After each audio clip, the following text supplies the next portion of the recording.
السرداب، شايف جمال وعظمة الجسم، يسحب الطاقة السلبية من جوا.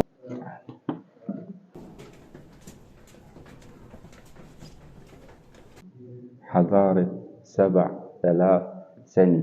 معبد دندرة يقع في محافظة قنا جنوب جمهورية مصر العربية. مهندسين بمعنى الكلمة. الرسومات دي من 2000 سنة موجودة، فنرجو من أي حد زاير يجي يزور معبد دندرة أو يزور أي معبد في جمهورية مصر العربية ما يلمسش الحيطان، ما تتكلش ولا تحصل فيها أي حاجة، وتفضل بلونها الأصلي بتاعي. طبعا هنا يقال إنه اخترعوا الكهرباء زمان، لأنه هنا في لمبة مشعة بالنور. ده السلك طالع من الطرنز من هنا أهو لغاية فوق.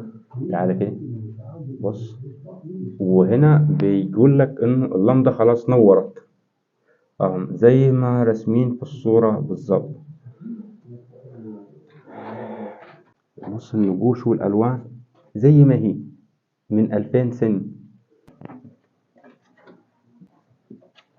إنك لدرجة إنه في ملوك وأمراء بتزور معبد دندرة.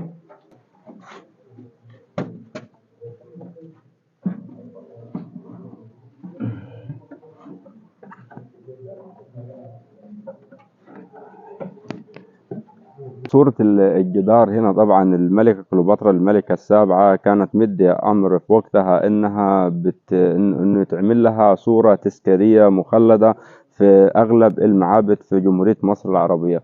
فدي طبعا من ضمن الرسوم التذكارية بتاعتها صورة الملكة كليوباترا هي وابنها. لوحة جدارية بيقدم الملكة كليوباترا وابنها إيزيس وحورس وأوزوريس.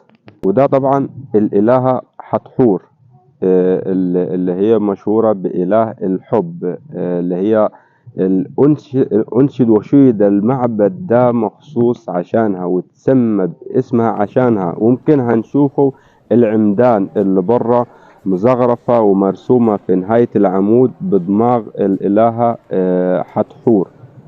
فيه غرف استجمينا فيها وغيرنا الطاقة السلبية وشحنا طاقة إيجابية. في أسرار قلناها وفي أسرار مش هينفع نقولوها غير لما أنت تاجي وتشوفها بعينك. إذا كنت بتتابعني من مصر ولا برا مصر، يا ويلكم بيكم في محافظة قنا معبد دندرة جنوب جمهورية مصر العربية. السلام عليكم.